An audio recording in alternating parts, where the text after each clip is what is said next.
and welcome to Kings TV Bulletin. We are glad you could join us as we bring you the latest updates, stories and highlights from around the world and closer to home. Stay tuned for an informative and engaging bulletin. But first, the highlights. A major nationwide strike threatened to disrupt learners in junior secondary school across the country. Chama chetu ya ODM haiwezi kumezwa. Hii chama chetu ya ODM haiwezi kufanywa nini? Haiwezi kumezwa. The leader of the Orange Democratic Movement, Oburu Odinga, says the party will not be swallowed by UDA despite ongoing broad-based political talks. Interior Cabinet Secretary Kipchumba Murkomen, Kapsaret MP Oscar Sudi and Gatundu MP Elijah Kuroria have been linked to an alleged major land grabbing scheme.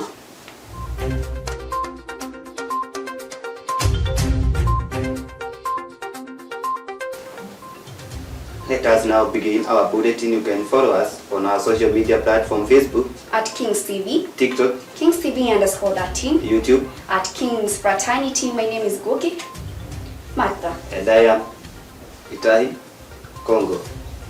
Classrooms across the country could soon fall silent after junior secondary school teachers issued a strike notice citing unresolved employment and welfare concerns.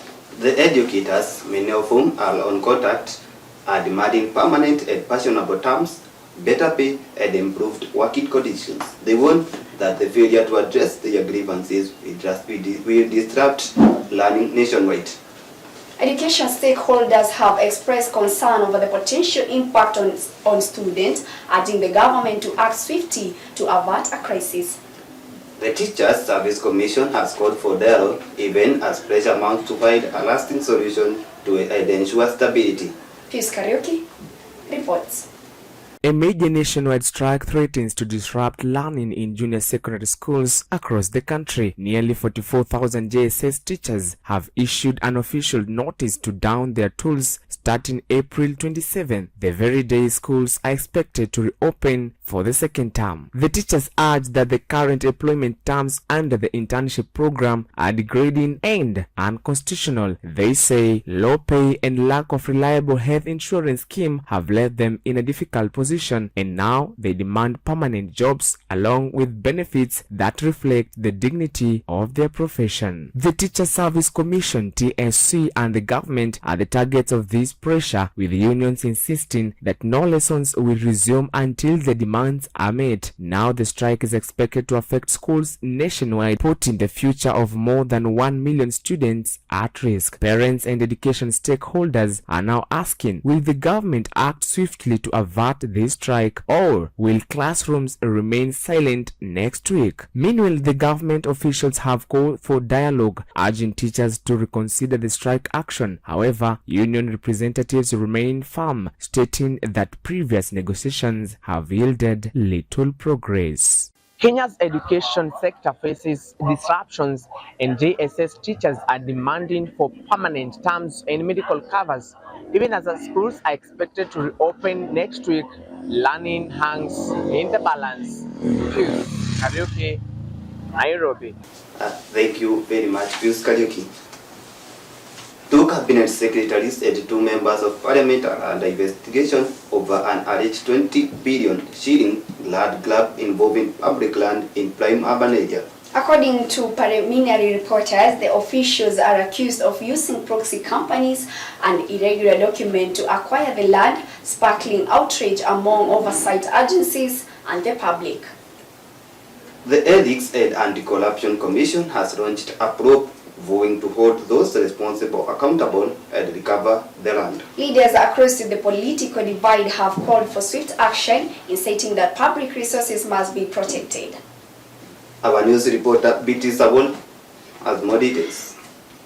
Interior Cabinet Secretary Kipchumba Murkomen, Kapseret MP Oscar Sudi, and Gatundu North MP Elijah Kururia have been linked to a major alleged land-grabbing scheme involving property valued at over 20,000 billion shillings.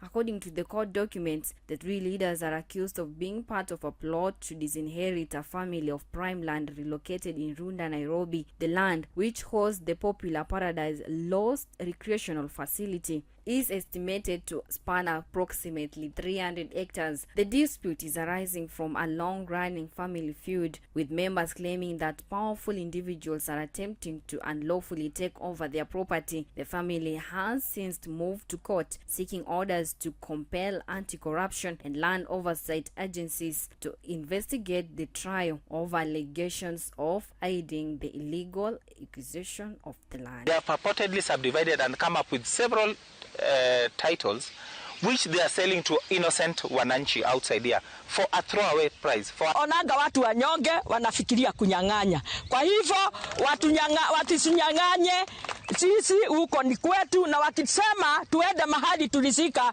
shosho na guka na watoto wetu wale walikufa, tutaenda na tuwaonyeshe ni hapa. In their petition, the family is also calling for urgent interaction to stop any transfer or sale of the disputed property before the matter is heard and determined, despite ongoing reforms of the establishment of oversight institutions. Such cases continue to surface, putting the spotlight on accountability and transparency in land ownership. However, the leaders mentioned in the current case have yet to respond publicly to the allegation. The matter is expected to proceed to court in the coming days as Kenyans closely follow developments in what could become another landmark test in the fight against land grabbing and corruption.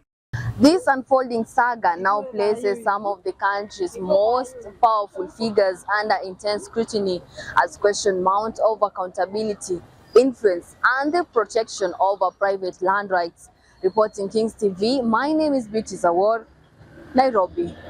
Tension flared in Nairobi Central Business District as the protesters took to the street to demonstrate against the rising cost of fuel.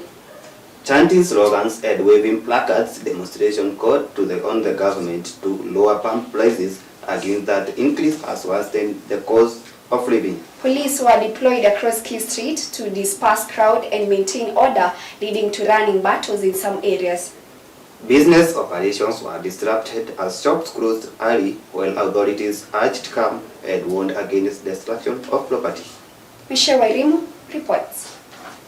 On a busy Tuesday morning, Nairobi Central Business District was unusually tense. Commuters arrived expecting the usual chaos of matatus, vendors, and honking cars, but instead found closed fuel stations and long queues stretching around corners. A sudden increase in fuel prices had sparked anger among motorists, bodaboda riders, and small business owners.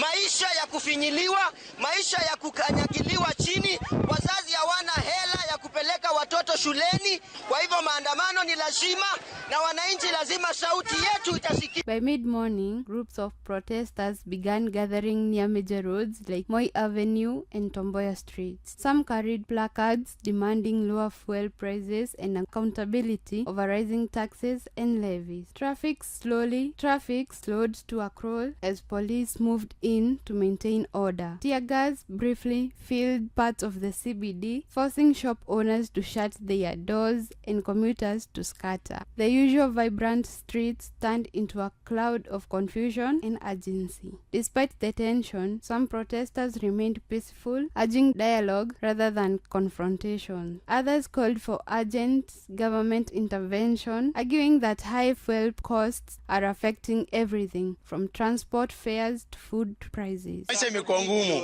kama wa Kenya. Sisi tunasema tu hivi, as simple as that. Teremusha mafuta. Kila kitu itafani itateremuka. They don't pay for fuels. Hao wanaendanga wanaekewa full tank, sawa? Sisi hapa tunahangaika tunajaza mafuta, lakini hao ni kuwekewa. By evening, calm slowly returned, but the message was clear. Nairobi had spoken, and the pressure over fuel prices was far from over. As normality returns in Nairobi CBD, concerns over fuel prices remain. Reporting for Kings TV, I'm Michelle here. Thank you very much, Michelle Oilimo. ODM leaders have declared that the party cannot be swallowed by UDA family, reaffirming its independence and political identity. They emphasize that ODM remains strong and rooted nationwide, dismissing claims of a possible march of takeover. Our news reporter Gerard Maina has more. The leader of the Orange Democratic Movement, Dr. Oburu Oginga, has said the party will not be swallowed by United Democratic Alliance under the ongoing broad-based political arrangement. Speaking during the Nairobi ODM's Youth Forum, Dr. Oburu firmly stated that the party remains independent and it will take all necessary measures to safeguard its political strongholds across the country. At the same time, Oburu emphasized the importance of protecting the party's support, warning against any form of internal or external competition that may weaken ODM's influence. Hii chama chetu ya ODM haiwezi kumezwa. Hii chama chetu ya ODM haiwezi kufanywa nini? Haiwezi kumezwa. Our party will grow from strength to strength. It can never be swallowed by anybody. It is too big to be swallowed. If you try to swallow it, your stomach will burst. Dr. Oburu assured the party's members that ODM's core values, political and structure will remain intact, noting that any collaboration with other political players will not compromise the party's long-term agenda. We are going to make sure that we retain the seats which we have now. And we are going to make sure that we add even double what we have. Meanwhile, Rigathi Gachagua remarked that Dr. Oburu is influenced by William Ruto to hand over ODM to the ruling side, which is the government. In return, Dr. Oburu denied the claims and said this is false and damaging. Oburu also said he may take legal action against Gachagua for making a certain statements, since these comments are meant to confuse the public and create division within the party. Mimi nitapeleka yeye kotini aseme huko Oburu amenunuliwa na pesa ngapi. ODM party leader Oburu Oginga insists that the party will stand firm for raising attention with Rigathi Gachagua, the leader of DCP. Reporting for Kings TV, Gerard Maina. We're going to take our first commercial break. Don't be too far. We will be back. Petans Technical College is a technical college that trains hands-on skills in courses such as hotel and catering, making you an expert in 4-star and 5-star hotels, automotive engineering, where we train with modern vehicles. We offer training in electrical installation and plumbing, as well as CCTV camera installation. Travel the world through our certified assistant caregiver course. Enroll with us today on our Facebook page or visit us at Kiambu, Petans Plaza, and in all our branches. Call us today on 0707 490 390.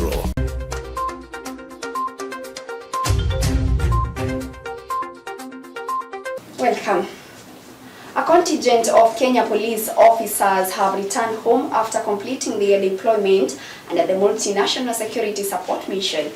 The officers were received by senior government security officials who commended them for their professionalism and dedication when serving in challenges international environment. Authorities hailed the deployment as a success, noting it strengthened Kenya capacity in future peacekeeping mission. Our news reporter Bernard Nzuki reports. A contingent of Kenyan police officers serving under the Multinational Security Support (MSS) mission in Haiti has returned home after completing a key phase of their deployment. The officers arrived on Tuesday evening to a warm and emotional reception at home, where they were received by government officials, senior security personnel, and the family members who had eagerly awaited their safe return. The Kenyan-led MSS mission continues to play a crucial role in supporting efforts to restore law and order in Haiti, a nation facing prolonged insecurity fueled by gang violence, political instability, and deepening humanitarian crises. crisis. During their time in Haiti, the Kenyan officers were actively involved in joint security operations alongside local laws enforcement and international partners, working to secure crisis infrastructure, protect civilians, and help build confidence in security institutions. You have done us proud. You have done your objective and the mandate in Haiti. You have finished the assignment that you have been given, and you did very well. And us back at home, we are happy. Back home, authorities in Kenya have praised the contingent for demonstrating exceptional professionalism, discipline, and resilience while operating under challenging and often dangerously conditions. The return of officers forms part of structured rotation plan under the MSS framework, with additional deployment expected in the coming months as the mission presses on with its mandate. As families celebrate reunions with their loved ones, the broader mission remains ongoing, reflecting Kenya's continued commitment to international peacekeeping and its growing influence in global security operations. The return of Kenyan police officers back from MSS mission in Haiti marks a key moment in Kenya in international peacekeeping as they reunite back with their families. The mission to restore stability in Haiti continues. Reporting for Kings, Ben Nzuki. And thank you so much, Ben and Nzuki. President William Ruto has urged Kenyan in the diaspora to be cautious about information shared online, warning against believing everything on social media. The president emphasized the need to verify information from credible sources, saying misinformation can create unnecessary tension. Jenga Ndungu reports. Kenyans living abroad have been urged to seek information from credible and official news sources after President William Ruto warned that social media is increasingly being used to spread misinformation and politically motivated content about the country. Speaking during a meeting with the Kenya's diaspora in Rome, Italy on Tuesday 21st this week, while on an official 2-day visit, Ruto said that social media often paints an overall negative picture of the country. He noted that if people only follow online posts, they may believe that nothing good is happening in Kenya. The stories in social media is not correct. Most of it is fake. Most of it is misinformation. 3/4 of it is disinformation. And so it's good to get a correct picture of where we are as a country. According to the president, a large amount of content circulating online contain fake news, misinformation, and disinformation aimed of advancing selfish political interest. He urged Kenyans abroad to verify information through credible and official news channels before believing and sharing it. There are so many unpatriotic Kenyans. They talk about Kenya as if they have a spare country. You know? So you demonize Kenya so that you do what? So that you belong where? Who is going to give you their country? During the same agenda, insisting that the government remains focused on transforming Kenya's economy rather than early politics around the next general election, he said his priority is to steer the country toward long-term growth and development. From Rome, Italy, President William Ruto have cautioned Kenyans abroad against depending on social media updates from home, saying fake news and misinformation are misleading meanings about the state of the nation. David Jenga, Kings TV. Embakasi West Member of Parliament Mark Mwenje is seeking answers over alleged voter transfers in several electoral areas. He says the claim raised serious concern about the integrity of the electoral process. The registrator emphasized the need for transparency, warning such issues could probe public confidence. Steve Kariuki has more. Embakasi West Member of Parliament Mark Mwenje has raised concern over what he termed as alleged illegal transfer of voters from Nairobi to Garissa County, a move he says that could undermine the credibility of the ongoing voter registration process. Speaking in Parliament, Mwenje called on the Independent Electoral and Boundaries Commission (IEBC) to urgently investigate and provide clear explanation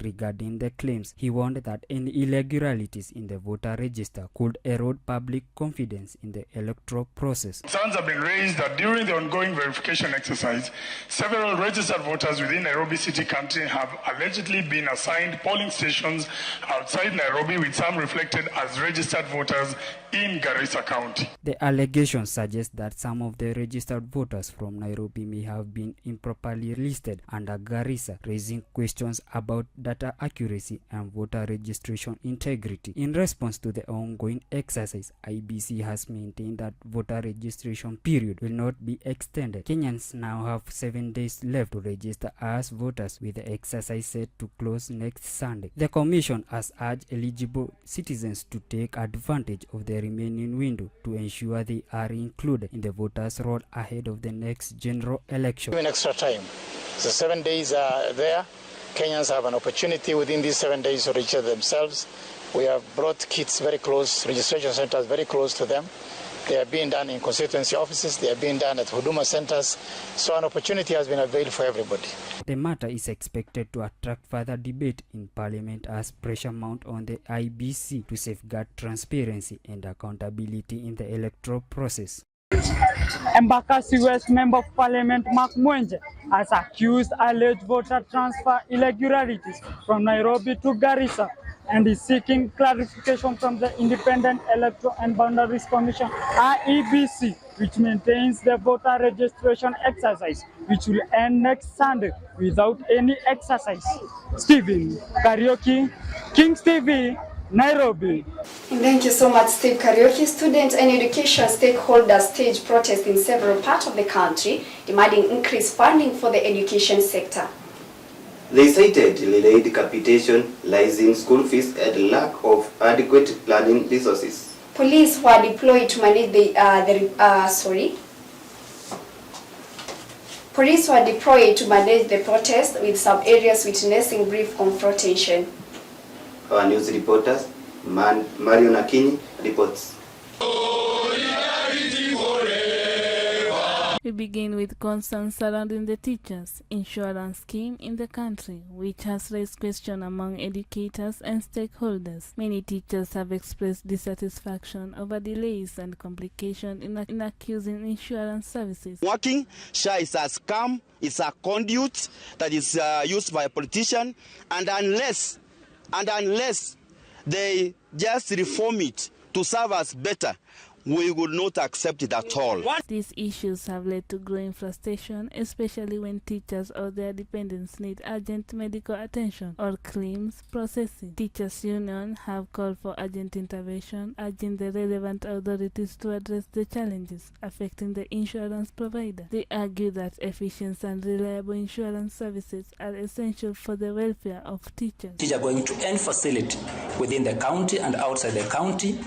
They are supposed to be treated within a limit of 1,200. 1,200 is not even enough for the doctor's fee. On the other hand, officials linked to the insurance scheme have assured the public that efforts are being made to resolve the issues and improve service delivery. Stakeholders are now calling for transparency, better management, and stronger accountability to ensure teachers receive the benefits they are entitled without delay. These issues continue to spark debate as discussion on improving the welfare of teachers remain ongoing. Authorities say efforts are ongoing to resolve the challenges affecting the teachers' insurance. Reporting for Kings, my name is Marion Akinyi. We are going to take our second commercial break. We will be back. Petans Technical College is a technical college that trains hands-on skills in courses such as hotel and catering, making you an expert in 4-star and 5-star hotels, automotive engineering, where we train with modern vehicles. We offer training in electrical installation and plumbing, as well as CCTV camera installation. Travel the world through our certified assistant caregiver course. Enroll with us today on our Facebook page or visit us at Kiambu, Petans Plaza, and in all our branches. Call us today on 0707 490 390.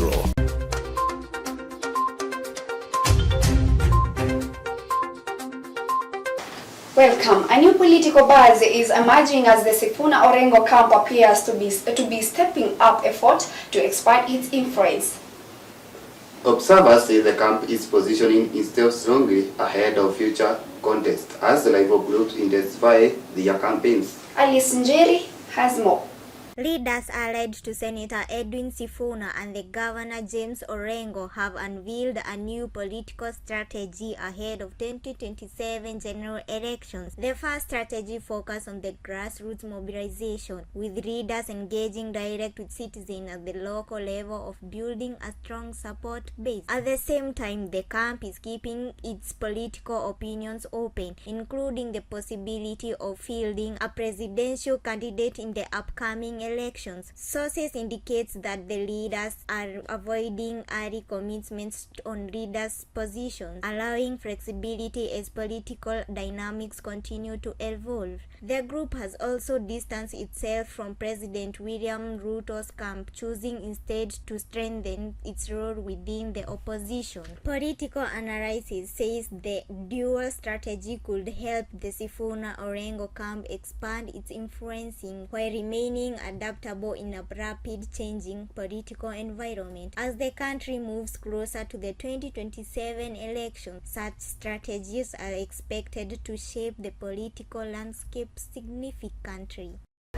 Nairobi Senator Edwin Sifuna and Siaya Governor James Orengo, leaders of camp ODM Linda Mwananchi, have a singular object of kicking President William Ruto out of power in the next year's presidential contest. Alice Njeri reporting from King. Tension is rising after the Kenya Institute of Management Studies took to the street protests at the VETA directive ordering closure of campuses nationwide. Students say the move is abrupt and disruptive to their studies. Authorities have defended the directive, citing regulatory concerns. Ruth Kamau reports. Students from the Kenya Institute of Management have taken to the streets in protest following a directive by the Technical and Vocational Education and Training Authority to close campuses nationwide. The decision has sparked outrage among learners, many of whom say the move was sudden and poorly communicated. Crowds of students were seen gathering outside campuses as they demanded answers from both the institution's management and regulators. Students, we are the primary investors in the Kenyan education sector. We enroll in KIM in good faith, seeking to build our brands and careers. We view the TVETA notice not as a verdict of failure, but as a call for administrative alignment. We demand that the regulator recognizes the legitimate expectation of thousands of students who are currently in the middle of their modules. Our education cannot be paused by a press release.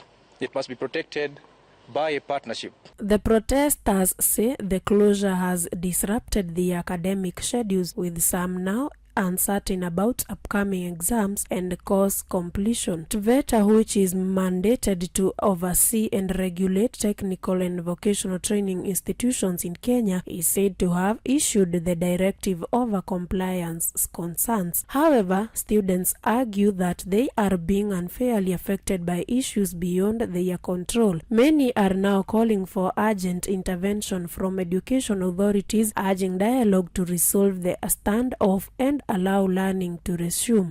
It's a very, in fact, this is a nice place, and this school has been here for long. Yes. And we still need it to be here.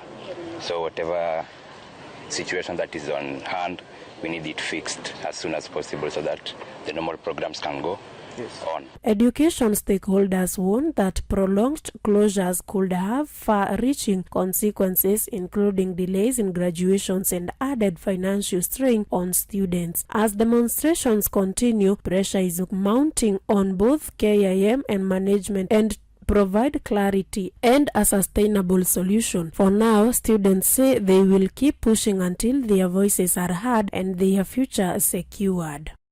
Students from the Kenya Institute of Management are protesting against a directive and vocational educational and training authority. Kings TV, Ruth Kamau. Thank you so much, Ruth Kamau. Police arrested several protesters near the Achievers area in Nairobi Central Business District during demonstration over the rising cost of living. Authorities say the arrests were made after protests allegedly blocked roads and disrupted business operations. Caroline Wanjiku reports. On 21st April, 11 protesters were arrested at Archives in the Central Business District CBD. They were protesting against the increase of fuel prices. The protesters were demonstrating early in the morning along the Moi Avenue.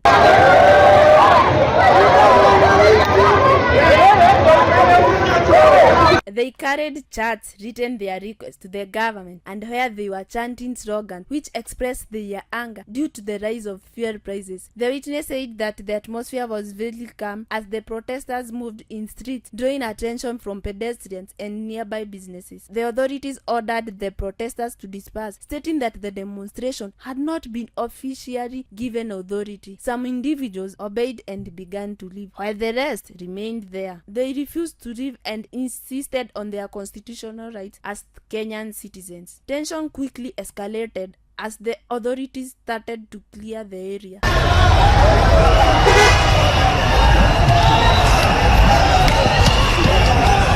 The arrested protesters were escorted into the police vehicles which were parked nearby. The witnesses said that the arrest was very sudden as the protesters never showed any signs of violence. The authorities later defended their action, explaining that the protest disrupted their normal business operations. The authorities later defended their action, explaining that the protest disrupted normal business operation. They also emphasized the importance of following legal procedures when organizing demonstration. Amani endelee, kila kitu endelee sasa. There's nothing to worry. So far we have arrested 11. I will take them tomorrow. To charge how? Hakuna story vile. The incident has sparked widespread reaction, especially on the social media where citizens are now divided. Some Kenyans support the police while maintaining order, while the others believe the response was excessive.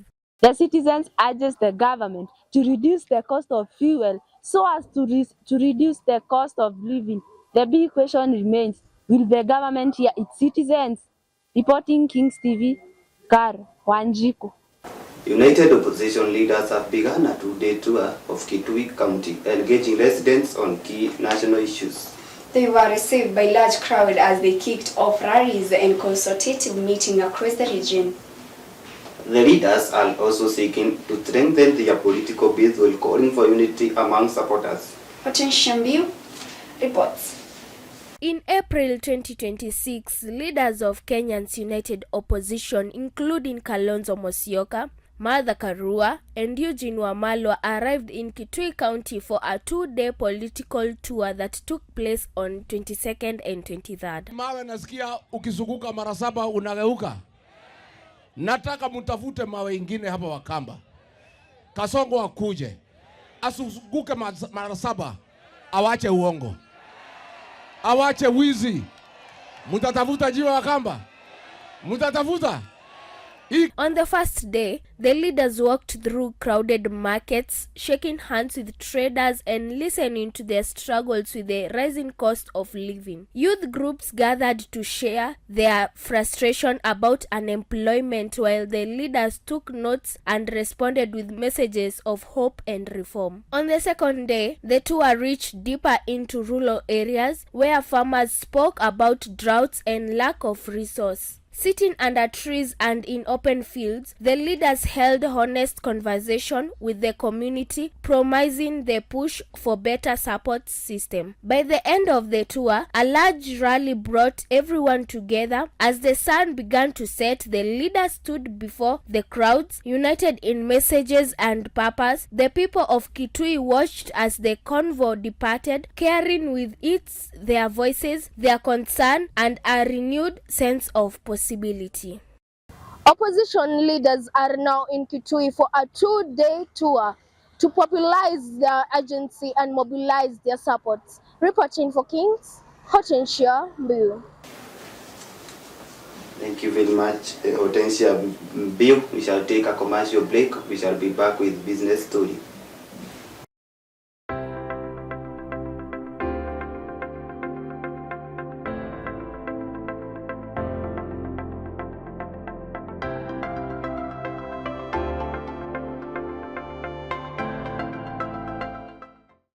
Welcome back.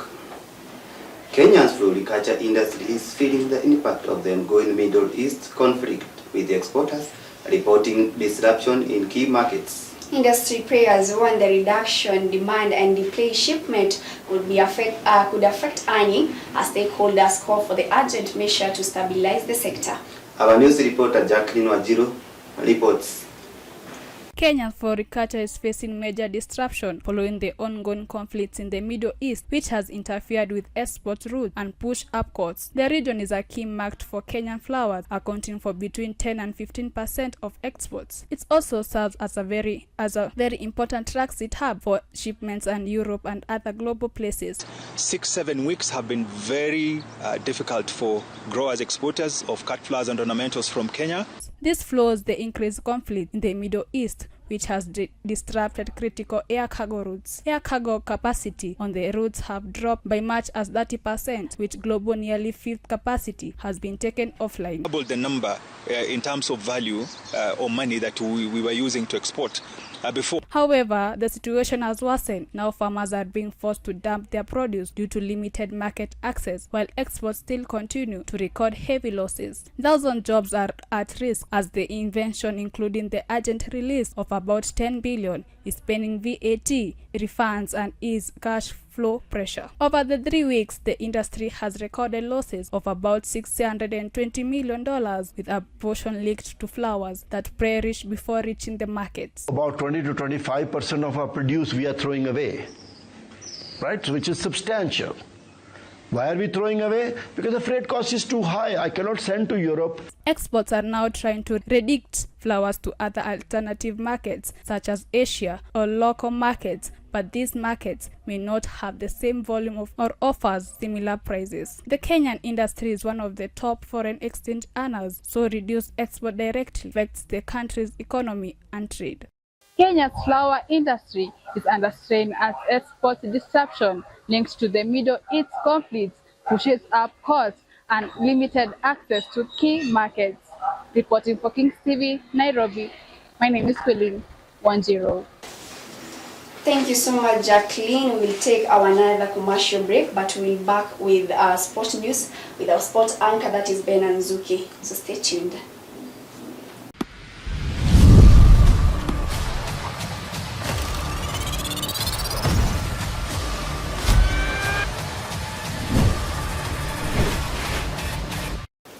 Good evening and welcome to the Sports Desk, your front row seat to the biggest action from around the world.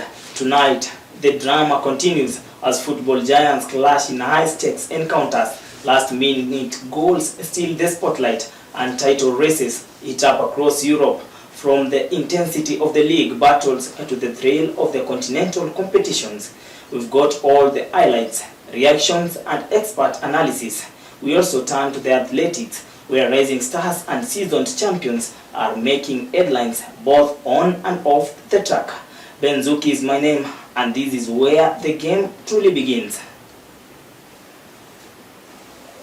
We begin in England, where Chelsea have parted ways with their head coach Liam Rosenior. After just 106 days in charge, the decision follows a disastrous run of form that saw the club suffer 5 consecutive Premier League defeats without scoring any single goal. The final blow came in a 3-0 victory loss to Brighton and Albion on 21st April 2026. The club hierarchy has since terminated its long-term contract, originally set to run until 2032 at a reported compensation cost of €24 million. Assistant coach Callum McFarlane has now stepped in as an interim coach as the club begins its search for a permanent successor to salvage the remainder of the season. Meanwhile, Manchester City have reclaimed the top spot in the Premier League with a hard-fought 1-0 victory over Burnley at Turf Moor. An early 50-minute strike from Erling Haaland proved decisive. Despite City's dominance in possession and chances, they were unable to extend their lead, but the result was enough to move them level on 70 points with Arsenal edging ahead on goals scored. For Burnley, however, the defeat confirms relegation to the Championship with 4 matches still left to play. And on the other side, the FA Cup reaches a fever pitch this weekend as the semi-finals take center stage at Wembley Stadium. The lineup features Manchester City, Southampton, Chelsea and Leeds United. Manchester City kick off the action on Saturday against a resilient Southampton side, while Sunday sees a classic rivalry renewed between Chelsea and Leeds United for a place in the final. With the defending champions Crystal Palace already out of the competition, the path is clear for a new winner to lift a prestigious trophy on 16th of May. Anticipation is building, especially following Leeds United's dramatic penalty shootout victory and Chelsea's dominant quarter-finals performance.